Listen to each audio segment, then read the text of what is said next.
Thank you very much for the opportunity of this forum to talk about something that is very important to us in Ghana and also on the continent, and that is the Sustainable Development Goals. We know that they were adopted 2 years ago, and they have a target date of 2030. Two things, I think, I should say. One, the goals go together.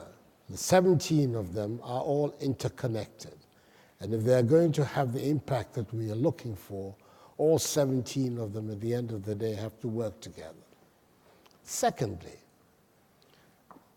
global outcomes, if they're to succeed, means that they have to succeed in Africa. And that is for a reason that is manifest. Unfortunately, Africa, sitting on the greatest resources in the world, also has the poorest populations. So that if the goals are going to be seen to have succeeded, they will have been succeeded if they succeed in Africa. I think that the most important consideration for those of us who have been given the privilege of political leadership is to find a way of selling the goals to our populations as something that has a direct impact on their life.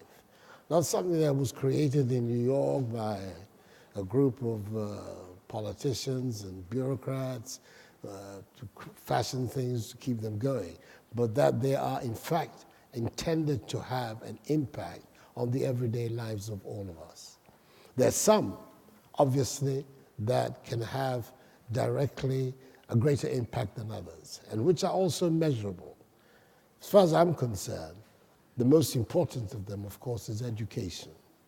If we can, and it is eminently feasible, be in a situation where by 2030 we can say that all of Africa's children are in school and having access to good quality education, the impact of that on the development of the continent and on the quality of life of the people would be enormous.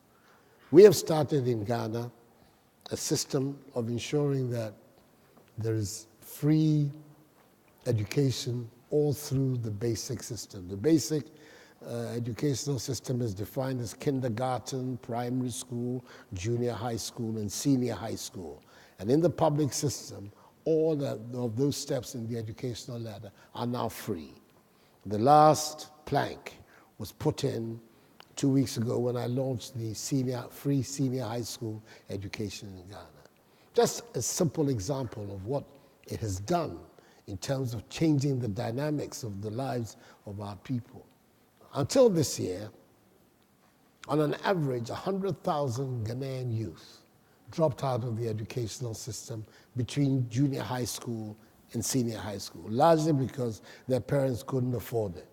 So even though they had the educational qualification, it turned out that on an average, 100,000 children every year could not take up their places in the senior high school system. What would it mean? It would mean that over 10 years, in a country with a population of 27 million people, 1 million young people would have their education truncated at the level of junior high school and couldn't go. That's an unacceptable cost for any society that seeks to be organized on an intelligent basis. This year, which is the first introduction of the system of free senior high school education, the number has reduced from 100,000 to 36,000. And it's very much in its infant years, the implementation of the policy. And this 36,000 are not finding a place in the public schools, the senior secondary public schools, not because of money any longer, but because they weren't able to meet the qualifying mark. Part of the policy is to give them the opportunity to resit the exam and be able to join the stream of further education down the road. So we're talking about taking these goals at a level that would enable all of us, society, government, actors, state and non-state actors, to be able to measure the impact of the goals and their sustainability and realization. It's an important opportunity for the world community. There are many cynics who would say they're not possible. As always, the world community decides that Some things are important, and what it is, what is at stake? It's finding a way whereby all of us, in all parts of this globe, can find a way of living together in it in dignity, and being at the same time be able to protect the resources of the globe.